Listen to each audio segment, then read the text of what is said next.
Shalom, salam sejahtera dalam kasih Tuhan Yesus Kristus.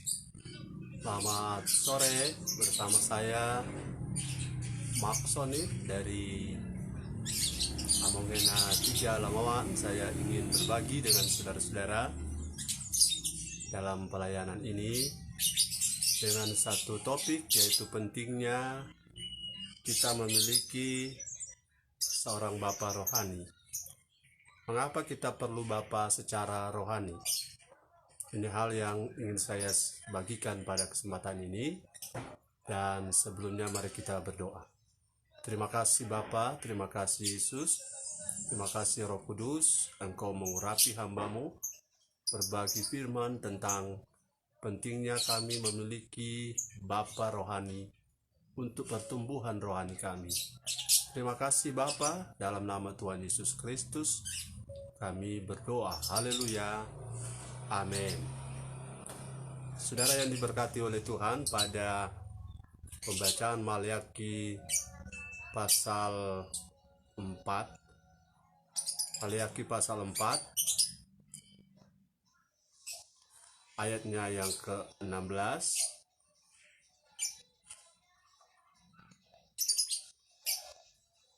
ayat yang ke-6, maka ia akan membuat hati bapa-bapa berbalik kepada anak-anaknya, dan hati anak-anaknya kepada bapa-bapanya, supaya jangan aku datang memukul bumi sehingga musnah.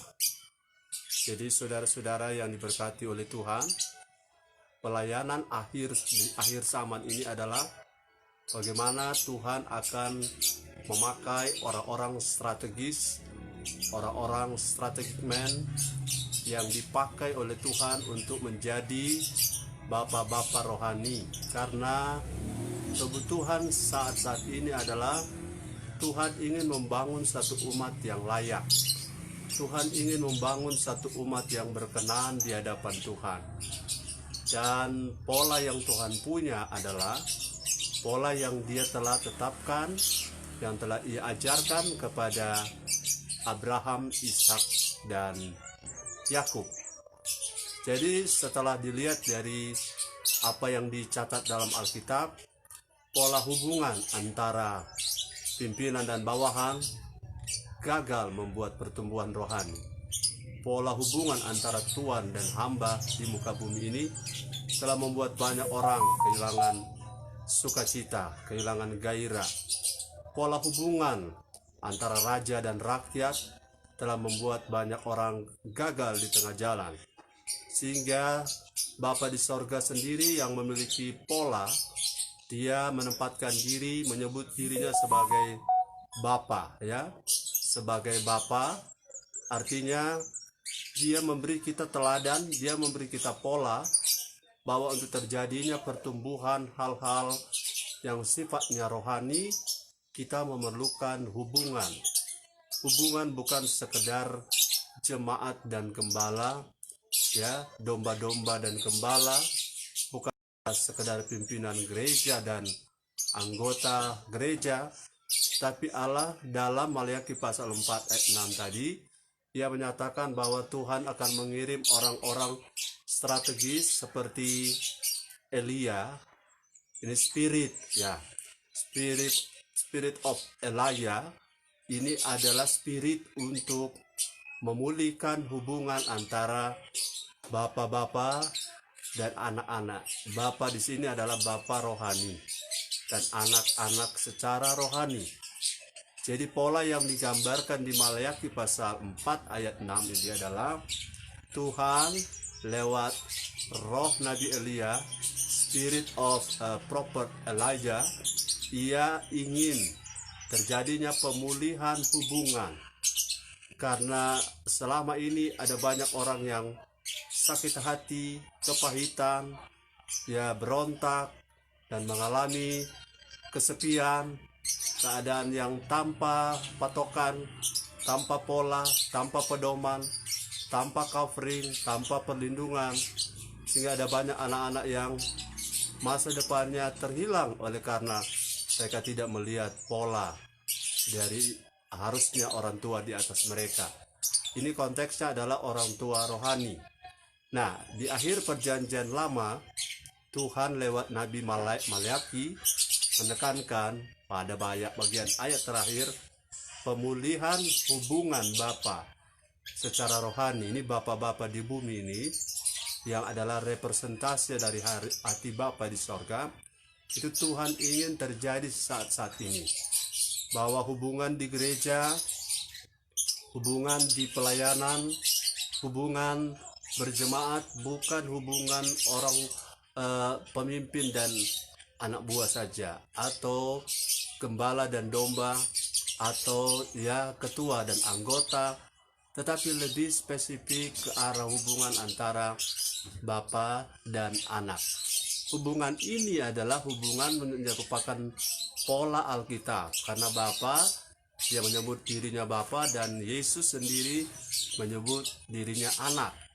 Jadi ini pola Bapa dan anak, antara Bapa di sorga, Allah yang Maha Kuasa, dengan Yesus sang anak. Ini adalah pola kita. Nah, saudara-saudara yang diberkati oleh Tuhan, Maleakhi pasal 4 ayat 6 ini memberi penegasan, tetapi tidak hanya di perjanjian lama saja diucapkan ini di ayat terakhir perjanjian lama, tetapi juga dalam perjanjian baru ditegaskan dalam Lukas pasal 1 ayat yang ke-17. Ayat ini berbunyi bahwa ada seorang yang sudah Tuhan utus dan muncul mendahului Tuhan Yesus, yaitu dia dalam manifestasi kuasa Elia. Ia membuat hati, ya ayat 17 saya baca, dan ia akan berjalan mendahului Tuhan dalam roh dan kuasa Elia untuk membuat hati bapa-bapa berbalik kepada anak-anaknya dan hati orang-orang durhaka kepada pikiran orang-orang benar. Dan dengan demikian menyiapkan bagi Tuhan suatu umat yang layak baginya, menyiapkan satu umat yang layak baginya. Saya ingin saudara memahami satu perbandingan. Kalau gereja lokal, kalau jemaat itu dia punya hubungan di dalamnya tidak ada antara Bapa dan anak, semua orang merasa berkuasa, semua orang merasa memimpin, maka rumah Tuhan atau gereja lokal bukan mirip rumah Tuhan, rumah Allah, tetapi akan lebih mirip rumah penyamun atau sarang penyamun. Saudara-saudara, sarang penyamun di sanalah, walaupun dalam tanda petik namanya gereja, tapi jika tidak ketiadaan Bapa, ketiadaan orang yang bisa jadi pola, ketiadaan orang yang bisa menjadi figur, ketiadaan orang yang bisa menjadi contoh teladan, ini yang telah membuat ada banyak generasi hilang, ada banyak generasi terhisap ke dalam dunia. Saya menyadari saudara-saudara diri saya sendiri bahwa pola yang ada pada saya jika rusak itu akan membuat banyak anak-anak di bawah, anak-anak rohani di bawah saya juga akan terbawa arus, dan itu akan mengakibatkan banyak orang-orang terhilang. Tetapi saya percaya bahwa akhir zaman ini belum terlambat. Tuhan punya rencana yang indah bagi saudara dan saya. Tuhan punya agenda yang dahsyat, yang luar biasa. Agendanya adalah pemulihan hati bapa-bapa untuk bisa kembali kepada anak-anak. Jadi para gembala tidak melihat jemaat sebagai orang-orang, ya sebagai sebuah atau aset atau sebagai objek, tetapi jemaat dalam konteks gereja lokal dilihat sebagai anak-anak rohani. Ya, walaupun gembalanya mungkin lebih muda usianya, tetapi ini bukan soal usia, tetapi ini soal relationship, soal hubungan.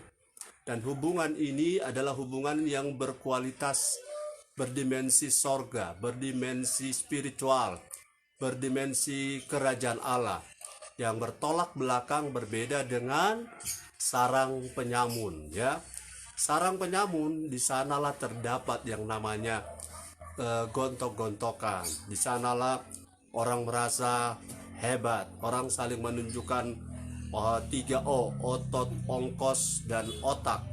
Jadi orang berlomba-lomba jadi lebih pintar, berlomba-lomba mana lebih kuat, berlomba-lomba mana lebih banyak ongkos biayanya. Tapi kalau dalam rumah Allah, yang ditonjolkan di sana adalah hubungan, yaitu hubungan Bapa dan hubungan anak.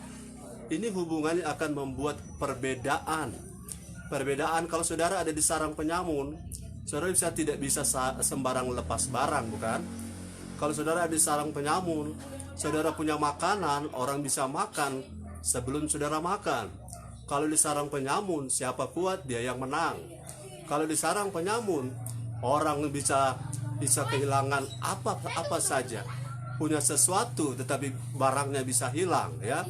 Orang yang punya kekuatan dihormati, tetapi pada saat ia tidak lagi punya kekuatan, ia akan dicampakkan.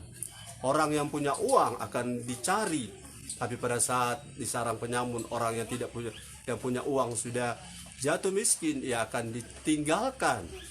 Nah, ini pola-pola yang merusak, ya.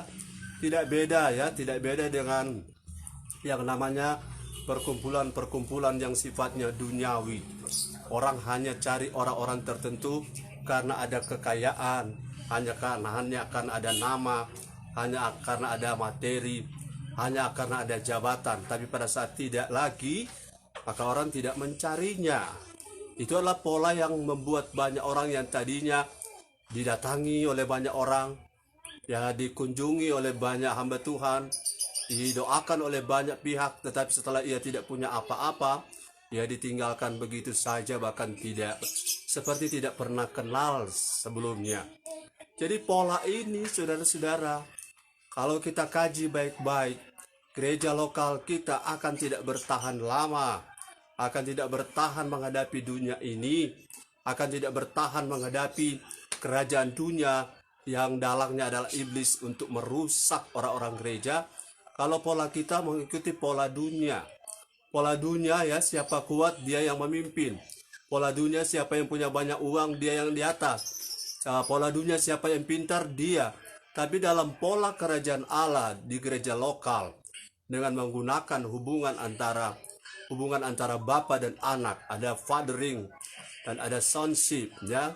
Ada fathering, ada sonship, ada hati bapa dan ada hati anak. Memang mungkin saja terjadi kesalahan, terjadi pelanggaran, tetapi relationship menciptakan fellowship antara bapa dan anak, sehingga orang tidak mudah akan dicampakkan begitu saja. Orang tidak mudah, saudara-saudara, akan dibuang begitu saja, karena hubungannya adalah orang tua dan anak. Kalau di sarang penyamun, selama engkau berguna, engkau akan dipakai. Selama engkau menguntungkan, engkau akan dipakai. Tetapi kalau dalam rumah Allah, di mana ada hubungan bapa dan anak, kalau engkau salah, engkau akan dididik, engkau akan ditegur, engkau akan dipulihkan, tapi tidak akan membuat hubungan bapa dan anak itu putus, karena anak-anak yang mau bersedia diubahkan, dididik, dipromosi kembali kalau dia berubah. Tetapi tidak kalau di sarang penyamun. Sarang penyamun, orang bersaing, orang berkompetisi, orang saling menyakiti, orang saling melukai, seperti filosofi katak. Katak itu ke bawah menginjak, ke kiri ke kanan menyikut, dan ke atas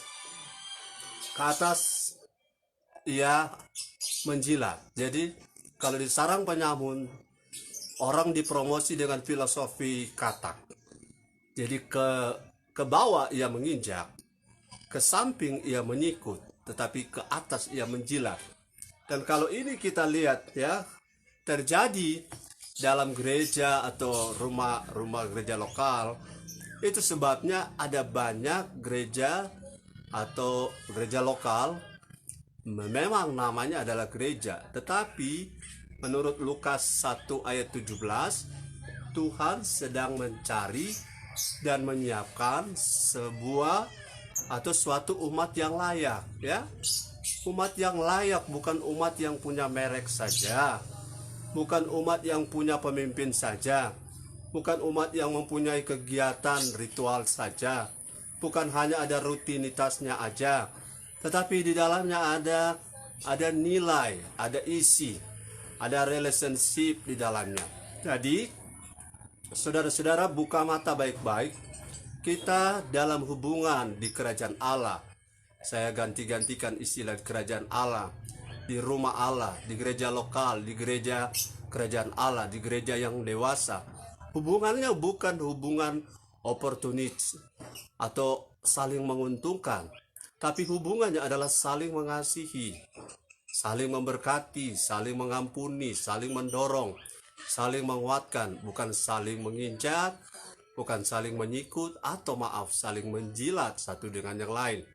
Jadi kita perlu sekali sekarang adalah pola hubungan antara bapa dan anak di dalam gereja lokal, dalam rangka supaya gereja lokal tidak menjadi gereja yang tidak layak di mata Tuhan, tetapi menjadi gereja lokal yang layak, yang berkenan, menjadi kesukaan Tuhan, dan tidak jadi seperti gereja di kitab Wahyu, gereja lokal jemaat Laodikia. Jemaat Laodikia adalah jemaat yang tidak panas, tidak dingin, dicampur pola dunia dan pola kerajaan menjadi satu adonan, sehingga pola-pola ini bercampur aduk, sehingga orang-orang tidak punya pegangan. Yang saya pegang ini apa?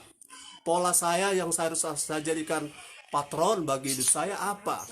Karena antara pemimpin-pemimpin tidak memiliki sesuatu yang dapat diikuti, tidak memiliki patron yang dapat kita ikuti, tidak ada menjadi contoh teladan bagi orang-orang yang ada di bawahnya. Jadi Bapak Ibu Saudara yang diberkati oleh Tuhan, saudara-saudara bisa ya, dengan ada yang berkerinduan. Saya menemukan ada orang-orang yang berkerinduan. Mereka mulai bertanya, saya ini bingung ya, saya ini bingung, dan bagaimana saya bisa bertumbuh.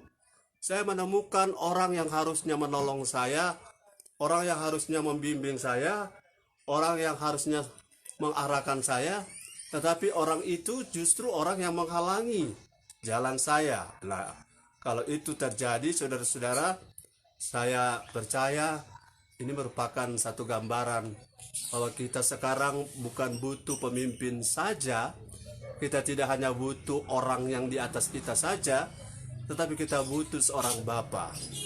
Berapa banyak pelayan, jemaat, bahkan hamba Tuhan kecewa karena mereka melihat orang yang harusnya mendoakan mereka, orang yang sama adalah orang yang menyebarkan keburukan kita, orang yang harusnya melindungi kita, justru mereka adalah orang yang menginjak kita dalam tanda petik, karena mereka tidak suka dengan prestasi kita, tidak suka kita dipromosi, kita tidak suka mereka lihat kita dipakai Tuhan. Jadi ini lebih mirip sarang penyamun daripada rumah Allah. Nah, dalam konteks ini, dalam rumah Allah dan sarang penyamun, saudara tidak bisa bertumbuh jika saudara memiliki orang-orang di atas saudara, orang-orang di atas saudara yang tidak memiliki hati seorang bapa, tidak memiliki hati seorang bapa. Karena kalau pola kebapaan ini tidak terdapat dalam Tuhan, dalam gereja lokal kita, maka saudara-saudara akan menemui banyak kepahitan, banyak kesulitan, ya, banyak sekali masalah. Saya percaya saudara-saudara mengerti apa yang sedang saya sampaikan ini. Ada beberapa, ada di judul dari status ini, saudara bisa mengirimkan WA. Jika saudara punya pertanyaan, saudara bisa kirimkan pertanyaan dalam bentuk pesan chatting WA, dan saya ingin melanjutkan. Ya, mengapa kita perlu Bapa rohani? Karena Bapa rohani, nanti juga saya akan bicara tentang mengapa kita perlu menjadi anak, ya. Jadi kita bicara dulu mengapa kita perlu Bapa rohani. Bapa rohani itu paling tidak, saudara-saudara, Bapa itu, ini Bapa secara rohani, ya. Yang pertama, Bapa secara rohani itu adalah orang yang memberikan kita pola, orang yang membawa pola, orang yang memberi kita yang membawa teladan Kristus melalui hidupnya kepada kita, ya. Sekarang saudara-saudara, jangan lupa kita jadi Kristen. Kekristenan itu, inti kekristenan adalah Kristus dalam kita dan kita dalam Kristus. Jadi kita harus jadi seperti Kristus. Nah, bagaimana kita jadi seperti Kristus? Kita memerlukan Bapa secara rohani, bukan pemimpin organisasi saja. Kita membutuhkan Bapa secara rohani, bukan gembala saja. Karena pemimpin secara rohani, ia adalah Bapa dalam pengertian yang membawa pola, patron, teladan, ya, yang namanya pola hidup seperti Kristus sudah ia miliki, dia jalani, ya. Dia alami, dia jalani, dia hidupi, kemudian dia ajar pada kita. Dan dia mengikuti Kristus sebagaimana Paulus mengikuti Kristus, dan Paulus menjadi bapa terhadap Timotius. Nah, saudara-saudara, ada banyak pelayan yang mengalami kebingungan, kesulitan untuk grow up, bertumbuh. Karena setiap kali mereka melihat ke atas, mereka tidak menemukan pola seperti yang Kristus ajarkan. Ya, kita tidak bermaksud apa-apa, tapi saya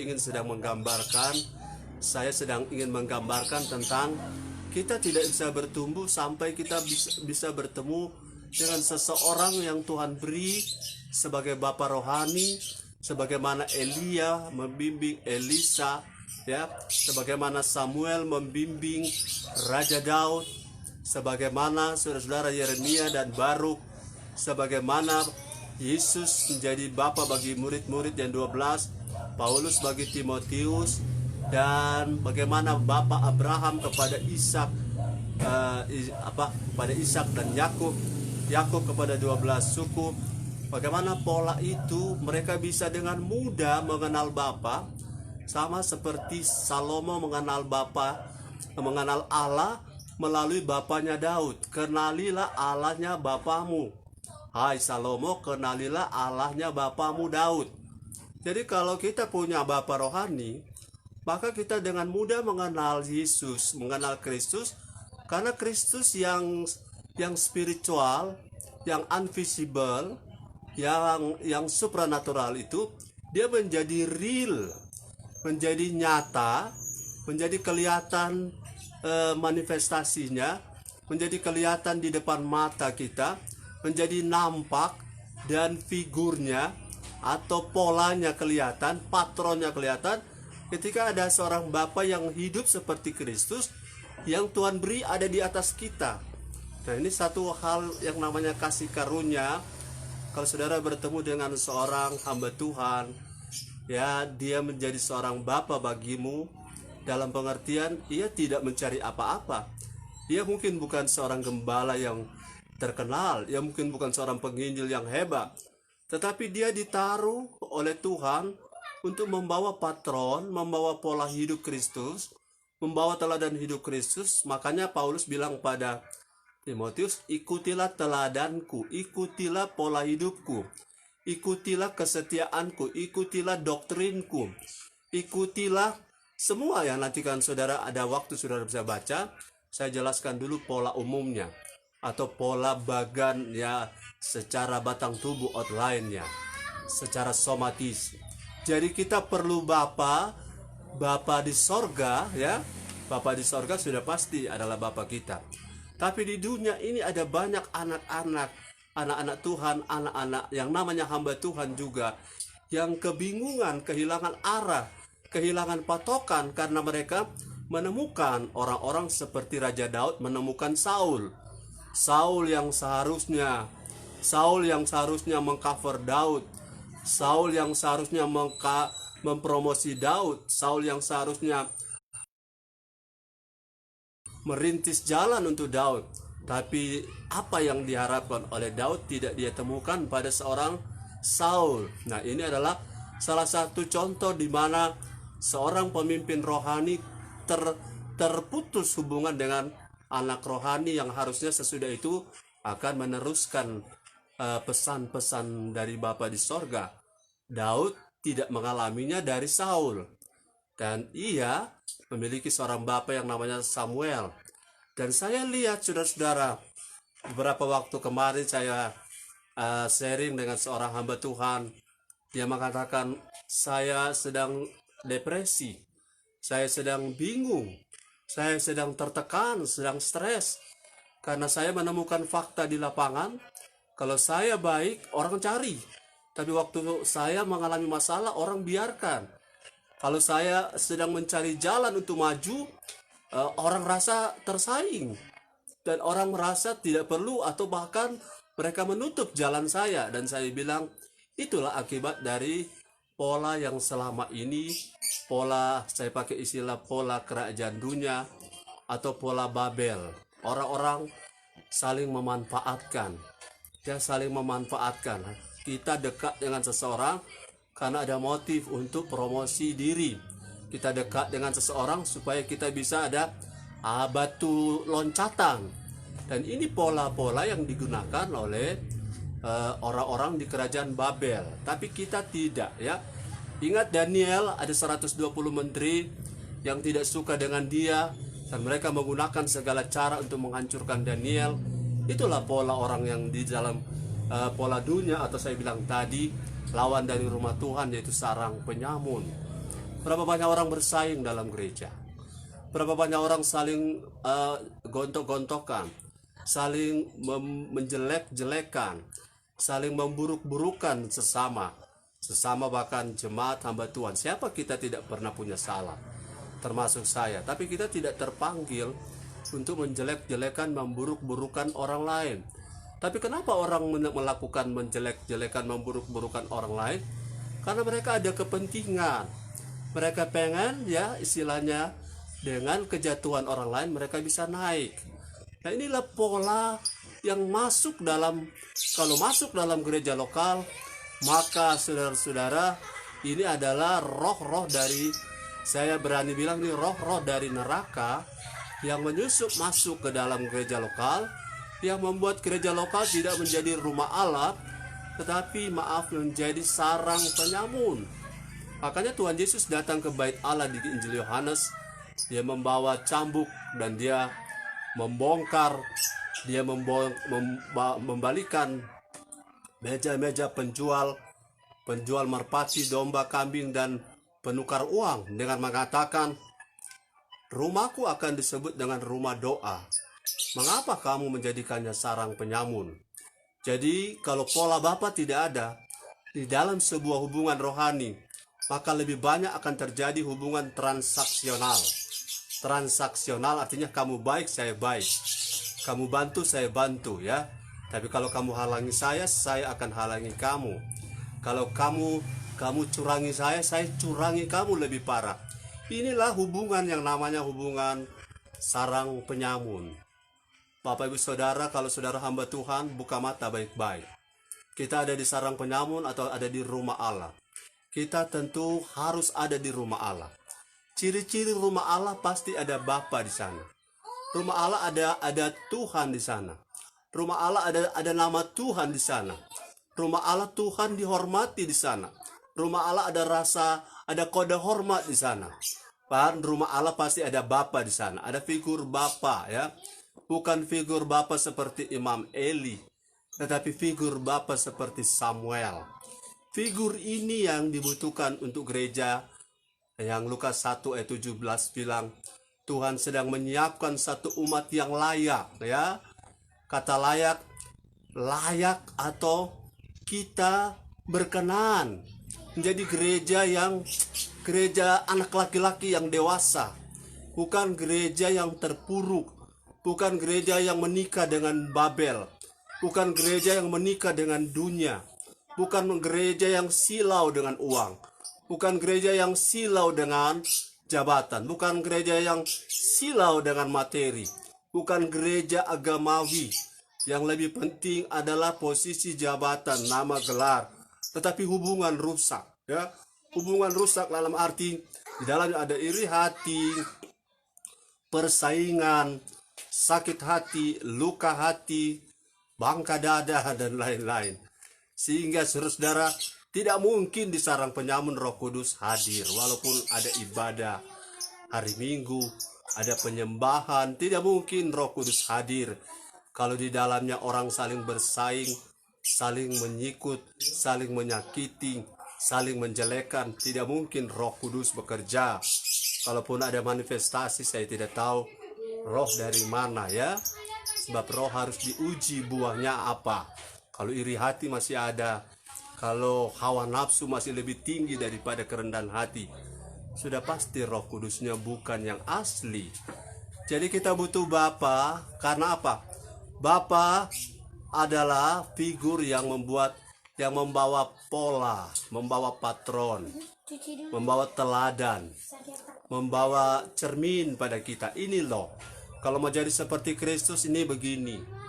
Menjadi seperti Kristus itu tidak silau dengan materi.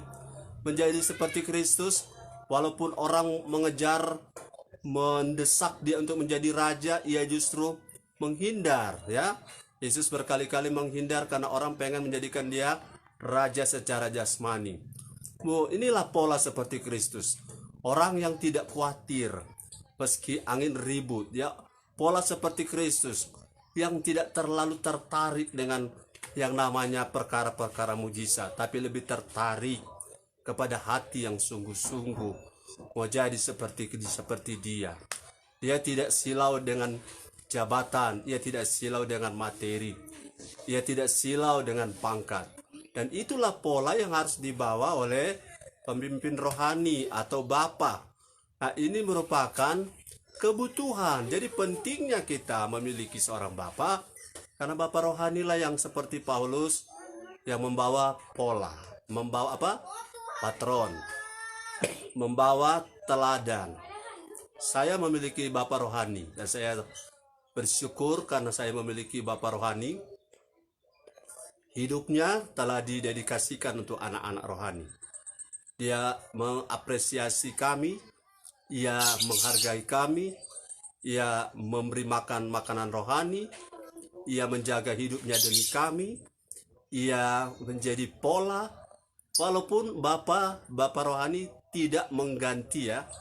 Hati-hati, Bapa rohani tidak menggantikan Kristus, tidak boleh menggantikan Kristus, karena Kristus adalah inti dari kekristenan. Bapa rohani adalah orang strategik atau strategic man yang Tuhan taruh di atas kita untuk supaya kita bisa lihat, ini loh, begini bro, begini ses, kalau mau ikut Tuhan ikut saya. Karena berapa banyak bapak-bapak atau pemimpin sekarang ngomongnya begini, kalau saudara mau setia ikut Tuhan jangan lihat saya, kalau mau ikut Yesus jangan lihat saya, jangan lihat kami. Jadi kalau kami mau lihat Yesus kan tidak kelihatan. Yang sekarang orang-orang butuh adalah lihat hidup kita. Kalau saudara seorang hamba Tuhan, orang butuh lihat hidup saudara dan saya. Orang butuh lihat maksud hidupnya seperti apa. Kemudian mungkin kita masa lalu punya pergumulan, punya masalah, punya kelemahan. Tapi persoalannya hari ini bagaimana kita, itu jauh lebih penting ya. Jauh lebih penting. Orang bisa bilang apa, tapi bagaimana kita hari ini ke depan itu jauh lebih penting. Apakah Kristus yang sekarang ini nampak dalam hidup kita? Kalau saudara adalah seorang hamba Tuhan, gembala, dan punya anak-anak rohani di bawah saudara, apakah anak-anak rohani kita melihat Kristus dalam kita? Apakah mereka melihat teladan Kristus? Ataukah jemaat melihat kita begitu silau dengan materi? Ataukah jemaat melihat begitu kita silau dengan jabatan? Bukan itu yang mereka butuhkan. Yang mereka butuhkan adalah, ini loh cara hidup seperti Kristus, yaitu hamba Tuhan rendah hati, Bapak rohani rendah hati. Pernahkah Bapak bersaing dengan anak? Tidak pernah. Pernahkah Bapak negatif dengan anak? Ya, Bapak yang ideal tidak ya. Pernahkah Bapak menjelekkan anaknya sendiri kepada orang lain? Tidak pernah. Demikian juga sebaliknya. anak-anak tidak mungkin menjelekkan, memburukan bapaknya meski hanya di antara kakak beradik. Pernah ingat saudara kita Ham, saudara dari Sem dan Yafet, ketika ada sesuatu yang lemah kurang pada Nuh ayah mereka, Ham melakukan hal yang keliru, dia membeberkan keadaan bapaknya, ya. Saudara-saudara perlu tahu bahwa kita membutuhkan bapa rohani, bukan pemimpin organisasi saja. Kita memerlukan bapa rohani, bukan seorang yang hanya memimpin kita kalau kita ada acara pernikahan, ada acara duka, atau kita memerlukan pelayanan liturgi. Orang itu yang disebut bapa, bukan itu. Tapi orang yang betul-betul membawa pola, membawa teladan. Dari hidupnya saudara bisa lihat, oh inilah seperti inilah yang dimaksud dengan hidup pikul salib, ya. Hidup yang merendahkan diri, orang yang lemah lembut, orang yang menyangkal diri. Dari seorang bapa kita mendapatkan pola. Jadi perlunya kita memiliki seorang bapa, karena bapa rohani itu membawa pola, membawa patron, membawa teladan. Kedua, saudara-saudara, kita memerlukan bapa rohani karena bapalah yang menurunkan warisan. Warisan rohani, ya. Sebagaimana saudara bapa jasmani, sesuatu terjadi padanya, maka warisan akan turun pada anak-anak yang sah secara hukum. Anak-anak yang sah secara hukum bisa anak kandung atau anak angkat yang sah. Bapak-bapak rohani punya banyak kekayaan sorgawi, punya karunia-karunia, berkat-berkat rohani, punya pesan-pesan firman, punya makanan-makanan rohani, punya kekayaan sorga yang dititipkan padanya. Itulah yang namanya warisan yang akan turun. Warisan, legacy and inheritance itu akan turun, ya. Saudara lihat, kalau ada anak-anak, kalau orang tua meninggal, mereka dapat pembagian harta. Itu legacy, warisan. Tapi ada anak-anak yang mendapatkan warisan kecakapan orang tua. Orang tua tahu memasak, anak jadi tahu memasak. Orang tua biasa di toko membuat kue, anak-anak mewarisi ilmu itu. Dan mewarisinya ini hanya terjadi dalam hubungan bapak dan anak, ya. Dan biasanya bapak-bapak akan mempersiapkan apa-apa yang terbaik buat anak-anak. Jadi kita perlu bapak, bukan sekedar perlu gembala. Kita tidak sekedar perlu pemimpin rohani, apalagi pemimpin organisasi saja. Hanya yang memimpin waktu kita ada acara duka. Kita punya anak menikah, mereka ada yang memimpin, bukan sekedar itu. Tetapi ada bapa yang akan mewariskan kita. Dari bapa punya bapa di atasnya yang menerima warisan dari opa kita. Nah, dari dia, ia wariskan juga kepada kita apa yang tidak perlu kita kerja keras, apa yang tidak perlu kita banting tulang, apa yang tidak perlu sampai kita sampai jauh-jauh malam kita kerja, kita terima secara gratis. Itulah sebut warisan. Tapi anak-anak gampangan tidak mendapat warisan. Anak-anak yang betul-betul akurat mendapat warisan, karena bapak-bapak akan secara hukum, ya, otomatis akan mewariskan harta. Dalam konteks rohani akan mewariskan harta-harta secara rohani kepada anak-anak rohaninya. Jadi saya membagikan ini karena ada beberapa yang sedang bertanya tentang hubungan bapa dan anak, dan saya bagikan ini pada saudara-saudara. Jadi yang poin kedua, mengapa kita perlu bapa secara rohani? Karena selain yang pertama, bapa itu menjadi pola kita, menjadi teladan kita, menjadi patron kita.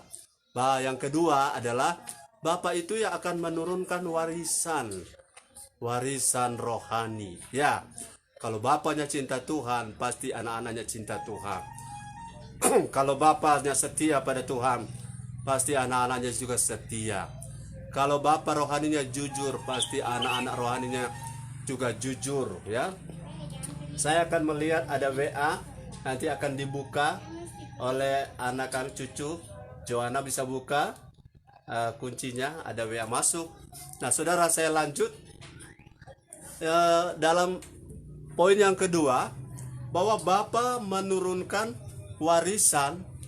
Ya, saya sudah bilang tadi, kalau bapaknya diurapi, diberkati dengan karunia-karunia, nah ini kan gratis akan diturunkan kepada anak-anak.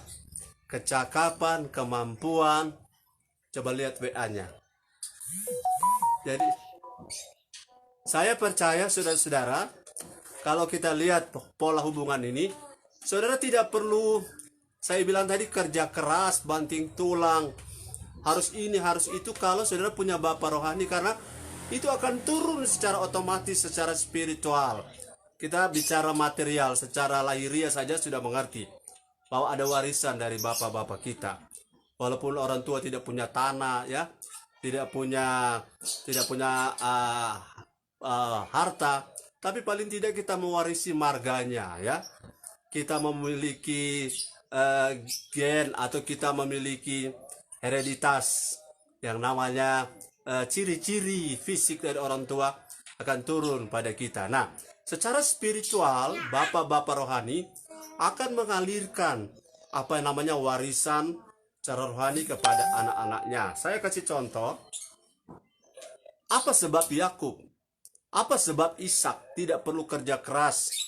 Karena sebelumnya ada seorang bapa yang adalah bapa mereka, yaitu Bapa Abraham, telah merintis banyak hal.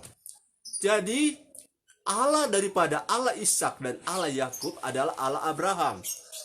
Ishak dan Yakub begitu mudah diberkati karena mereka memiliki bapa secara fisik, ya, tapi bukan hanya secara fisik, tetapi bapa secara rohani. Karena Abraham dalam Matius 1 ayat 1 dan seterusnya, ia tidak saja melahirkan, memperanakan Ishak, tetapi ia mendewasakan Ishak. Ishak mendewasakan Yakub.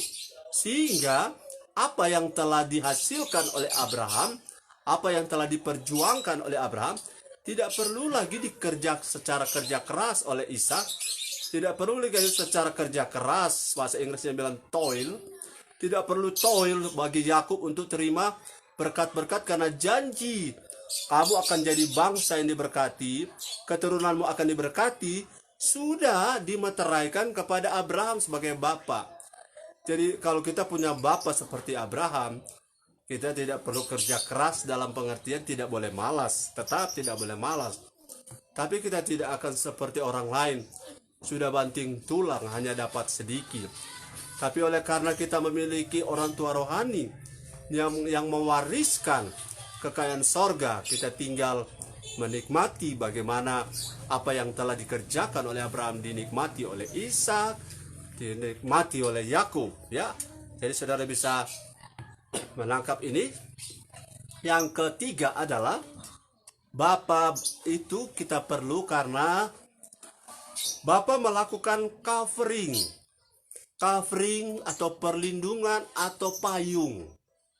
Saudara-saudara, semua bapa alamiah di dunia akan tidak membiarkan anak-anaknya ditimpa celaka, ditimpa bahaya, ditimpa masalah, ditimpa persoalan, ditimpa pergumulan. Sejauh bapa bisa berusaha anaknya terlindung, akan dilakukan. Demikian dengan bapa di sorga sudah pasti. Bapa di dunia, dan saya bicara bapa rohani, mereka akan melakukan secara spiritual, secara rohani.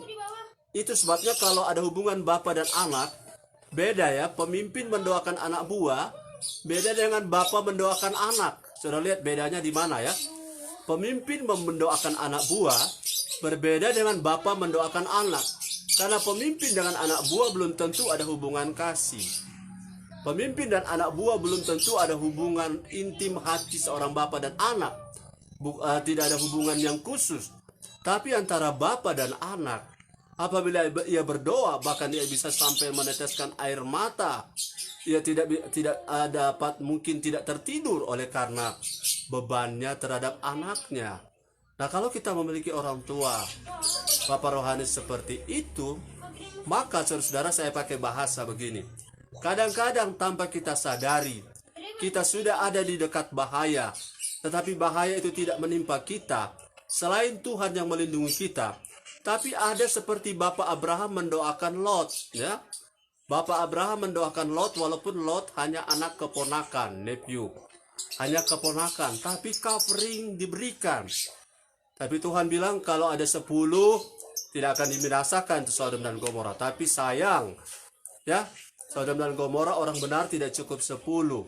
Hanya ada Lot, istri dan 2 anak perempuan jadi 4. Kalau lihat istri Lot jadi tiang garam tinggal 3. Nah, jadi ada covering, ada payung. Nah, kadang-kadang kita ini dalam kondisi tertentu, dalam keadaan darurat, itu doa-doa dari bapak-bapak kita di atas kita, itu efektif akan mengcover kita.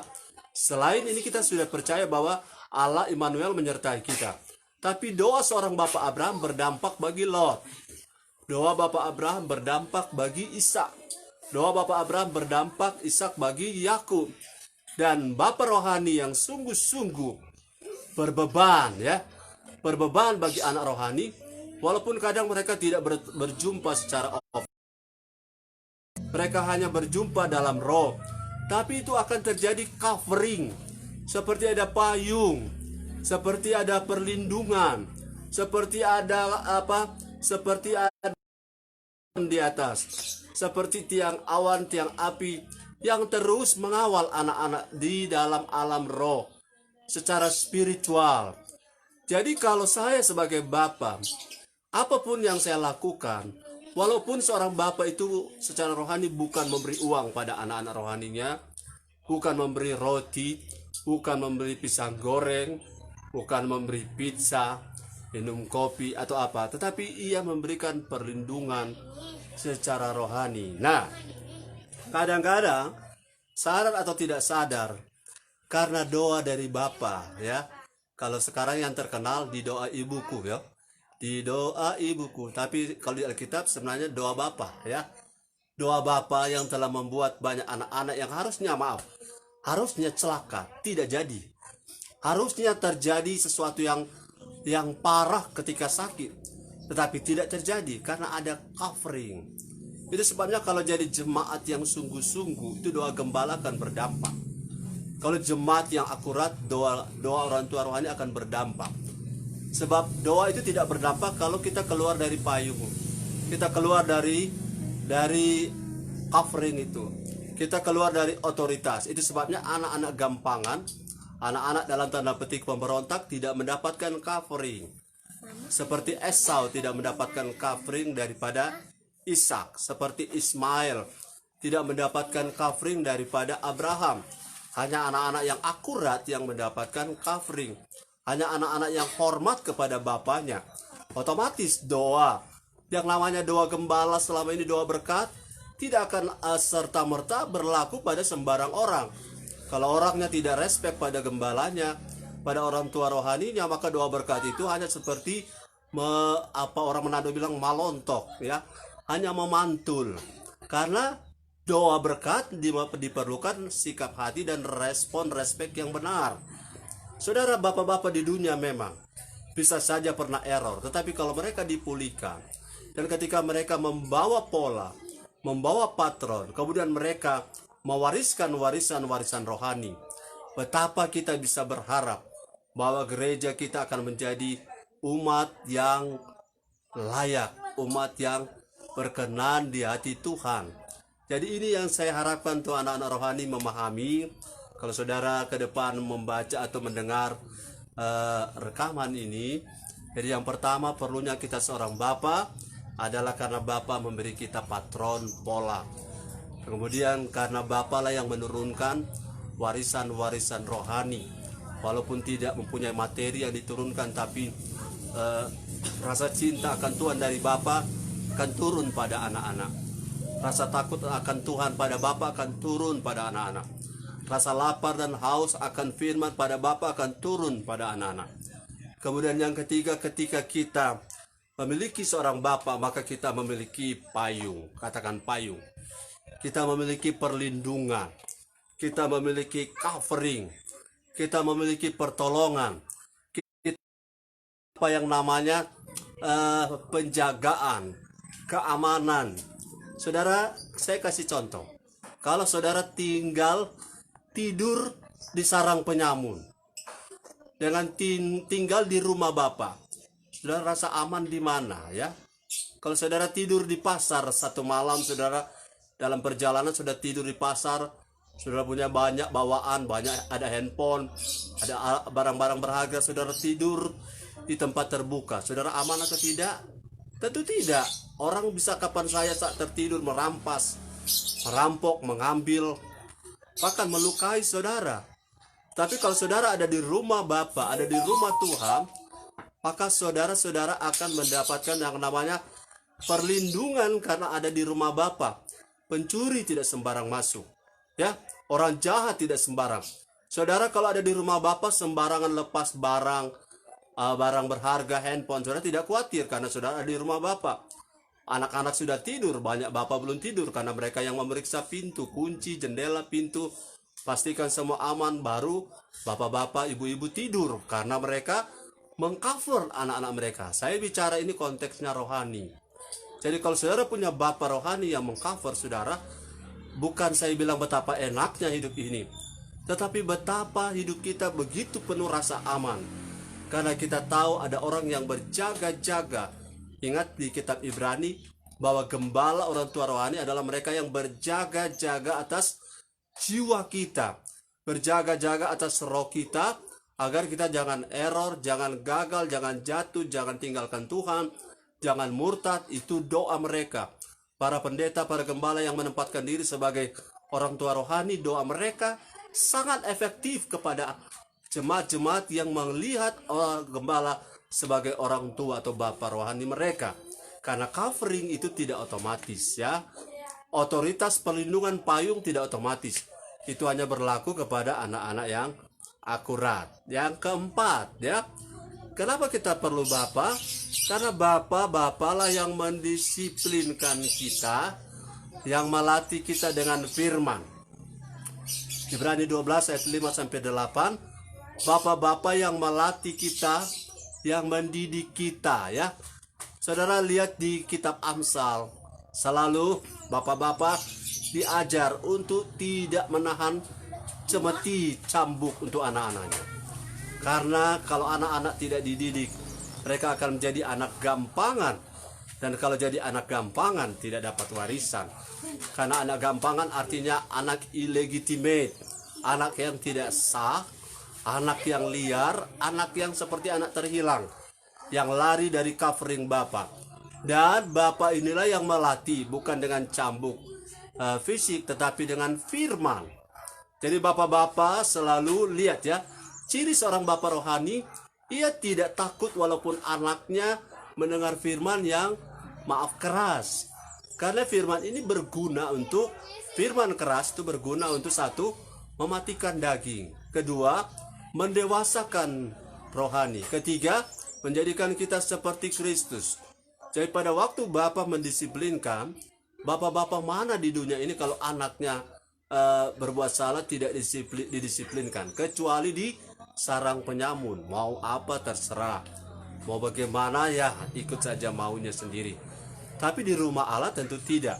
Jadi Bapak yang ketiga, yang keempat, Bapak itu kita butuh karena orang inilah yang akan mendisiplinkan kita. Berapa banyak fakta menunjukkan bahwa semakin hebat seorang pendeta, semakin terkenal seorang hamba Tuhan, semakin dipakai Tuhan seorang pelayan Tuhan, makin sulit ditegur, makin sulit dikoreksi. Dia tidak mau lagi mendengar siapa-siapa. Jadi dia terkesan independen dan tidak ada lagi orang yang berani atau mau memberikan saran, karena dia merasa semuanya gara-gara dia sendiri, dia kuat sendiri, dia diurapi sendiri. Padahal kalau kita mau kuat, ingat Maliaki 4 ayat 6 bahwa Bapa mau hubungan, Bapa di sorga mau hubungan Bapa dan anak itu dipulihkan. Bapa dan anak itu dipulihkan. Hubungan dari Lukas 1 ayat 17 bahwa Bapa dan anak itu dipulihkan. Kenapa? Supaya terjadi yang nomor 3 tadi, covering. Dan kemudian yang ketiga, ketika terjadi misunderstanding.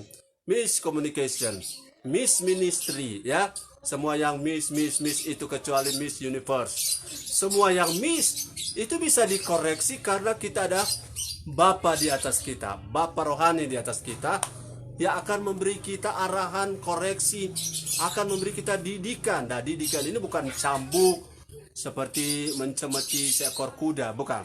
Tapi cambuk atau cemeti mendidik ini pakai firman, ya, pakai firman. Dan ini merupakan kebutuhan kalau saya pengen bertumbuh, kalau saya tidak pengen stres, kalau saya tidak pengen kecewa ikut Tuhan, kecewa mengiring Tuhan, melayani Tuhan.